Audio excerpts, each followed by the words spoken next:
Dalam video ini akan diberikan contoh cara melakukan titrasi. Sebelum melakukan titrasi disiapkan alat-alatnya, antara lain yaitu buret yang disanggah di dalam klem dan statim tegak. Buret dibilas dulu dengan larutan yang akan diisikan, diisi kira-kira 5 ml, diangkat dari statim dan dibilas berulang-ulang seperti pada waktu mencuci buret yang tadi.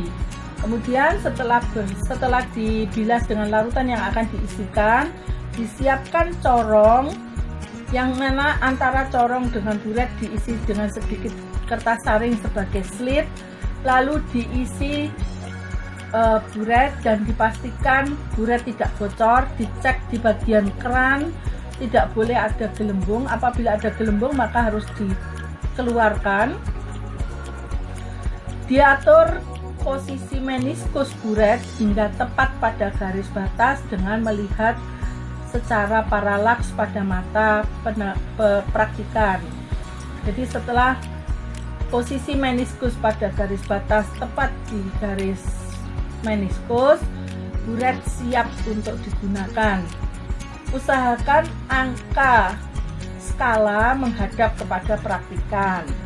Selanjutnya disiapkan larutan yang akan dipipet.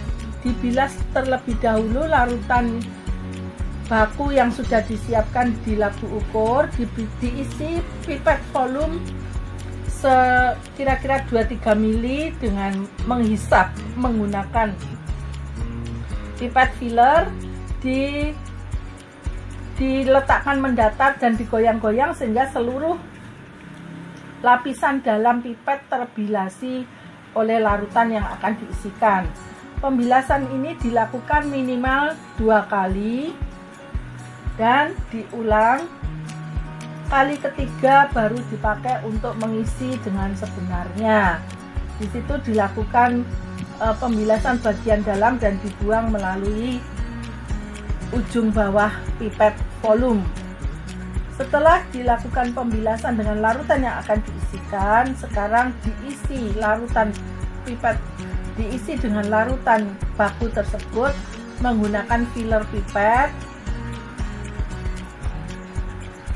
Diisi hingga di atas garis batas.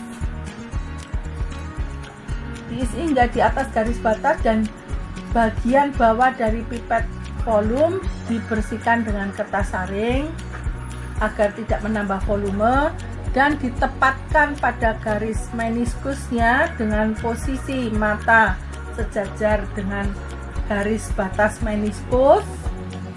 Setelah tepat pada garis batas maka dihentikan. Selanjutnya isi dari pipet volume tadi dipindahkan ke dalam Erlenmeyer yang sudah disiapkan. Posisi Erlenmeyer dipegang dengan tangan kiri, dimiringkan dan ujung dari pipet volume melekat pada leher dari Erlenmeyer hingga seluruhnya terpindahkan. Jika ada di ujung pipet volume masih ada cairan, itu sudah diperhitungkan oleh pabriknya, jadi tidak perlu dipaksakan.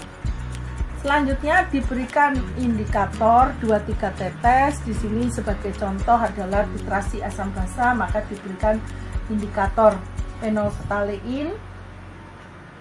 Sekali lagi sebelum mulai titrasi, posisi buret dicek dan mulai dari 0. Tangan kanan memegang leher Erlenmeyer sambil digoyang. Di bawah itu diletakkan kertas putih untuk melihat perubahan warna, dan tangan sebelah kiri memegang keran buret untuk sewaktu-waktu menghentikan. Setelah terjadi perubahan warna, yaitu di sini timbul warna merah muda atau pink yang stabil selama 2 menit, selesai.